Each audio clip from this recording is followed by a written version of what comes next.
my goal is always just, a slam dunk in terms of, we extend the offer and there's an acceptance. So, that's kind of the way we ran with it this time around. But for me, I was just looking for a little bit more balance in my life, right? Retail hours can be a little crazy. But I also realized that I loved working with people. And, my purpose in life really is, at the end of the day, I enjoy spending time with my family. And so I operate very efficiently and effectively, and I'm constantly looking for new ways to do that. And a lot of them started careers with the company and are now in management positions. So that was something really exciting because, right, it's not just one position you're filling multiple, but then you're also setting the career path for someone. Good morning. So it's been a while, but today I have a very special guest with us who has experience in full-site recruitment strategy, team development, and many more. And she is ready and prepared to empower people and drive purpose change in their own specific company. Today was a very special day for her because 4 candidates that she was working with accepted their offer. So that's a very big change. Let's welcome Jelesa on 10 Minutes of Hiring Wisdom, where she will tell us about what it's like working in the talent space, what she's learned along the way, and what is some of the things that she looks for in candidates when they're applying for jobs. Hi, Jelesa. How are you doing today? I'm good. Thank you for having me. Of course. So, Jelesa, first of all, congratulations on your candidates accepting the offers. Can you tell us about those roles specifically and how long you had been working on them? Yeah, so those roles were actually for our operations team that I support here. They were actually for manager positions that had been open for 30 days. And we were really trying to find the best candidate for not only the position, but for the team, because it is such a dynamic team. And so, it was one of those things where I think, the white glove service goes a long way on behalf of the hiring manager, educating and moving the process along, but also on the candidate side, right, doing all of the work we can on the front end. So when we get to this point, my goal is always just, a slam dunk in terms of, we extend the offer and there's an acceptance. So, that's kind of the way we ran with it this time around. And it's just really exciting to bring new team members to our operations side. Well, I'm pretty sure the candidates that were working with you were very lucky because I can see your sense of empathy and making sure that they did not only get a job that was good for them, but also they were aligned with the team and what they were looking for. So thank you so much for sharing that, Jelesa. Yes, let's take a step back, Jelesa, and I just want to understand what got you into recruitment. Most of the people that I speak with say that they fell into recruitment. It wasn't an active choice. What was your rationale behind going into recruitment or the talent acquisition space, and what made you stay in it? Yeah, that's a great question. I'm very similar. I did fall into recruiting. I actually started in the retail management space and absolutely loved it. But for me, I was just looking for a little bit more balance in my life, right? Retail hours can be a little crazy. But I also realized that I loved working with people. I love giving people new opportunities, the training and development side of it, and just guiding them through their careers. So I really honed in on that. And I had a really good friend that happened to be on the agency side of recruiting. And so she really helped introduce me to the right people, get a good idea of what this role looks like. And then I landed my first agency job, and, it kind of took off from there. I always tell people the reason I stay in recruiting is I really love that feeling of extending an offer, of educating a hiring manager on recruiting best practices, interview best practices. A lot of the time, you run into new managers, and it's a great training and development opportunity for their career. And to see them start owning the recruiting piece is always really rewarding for me. No, it makes sense. I think especially when the endorphins kick in, you're like, oh my God, it's finally coming together. I was working on this role for so long and this person's finally accepting the offer. Because at the end of the day, it's so scary because these days candidates even accept the offer and then they end up ghosting you. So you're like, I done more? Could I have done something more?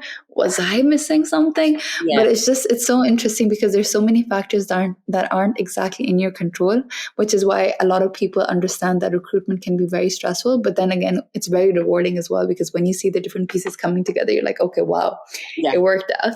Yep. So thank you so much for sharing that, Jelesa. Yeah. Jelesa, so you worked at an agency, but you're also working for a company now as like in the talent space. So what were some of the challenges that you might have faced when you were working specifically as an agency recruiter as opposed to a company where you are working as a talent acquisition specialist? Yeah, I think on the agency side, you could be supporting, several clients at the same time.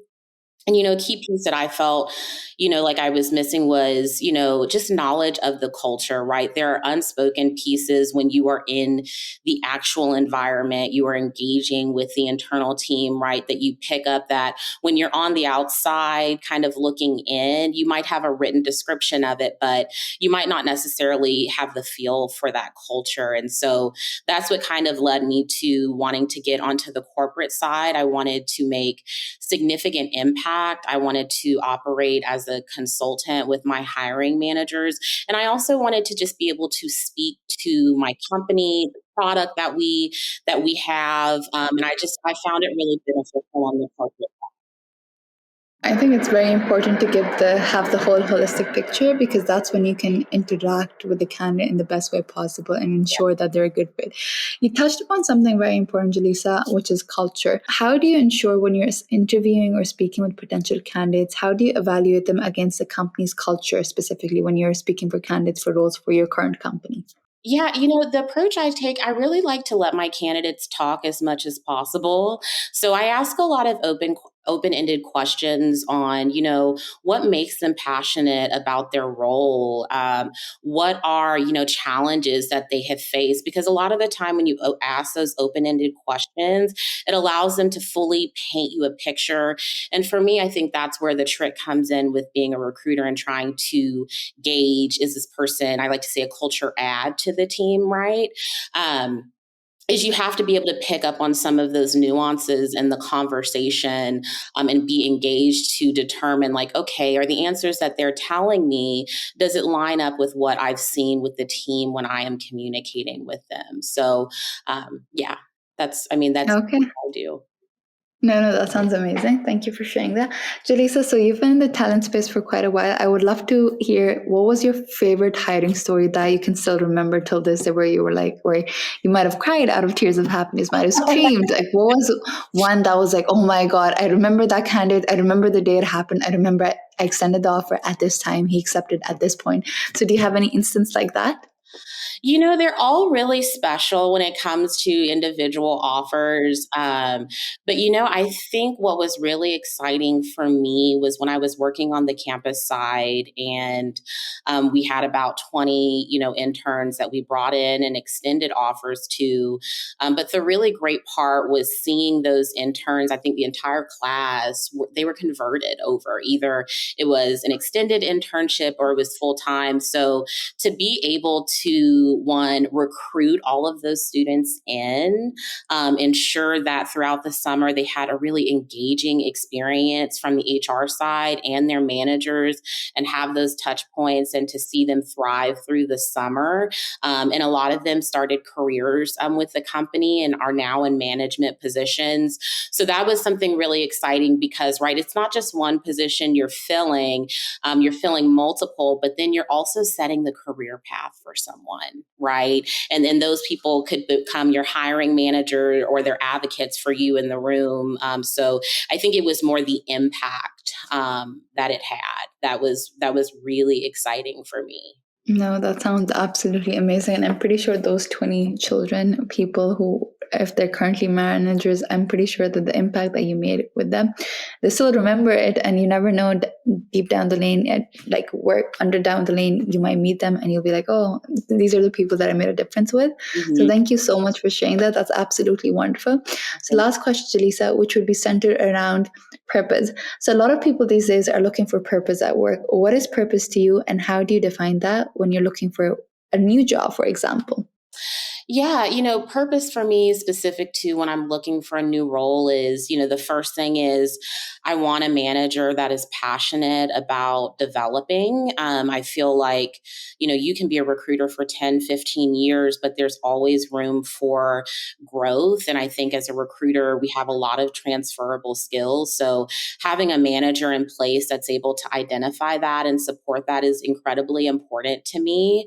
My purpose in life really is at the end of the day, I enjoy spending time with my family. And so I operate very efficiently and effectively. And I'm constantly looking for new ways to do that because my bottom line is my family, right?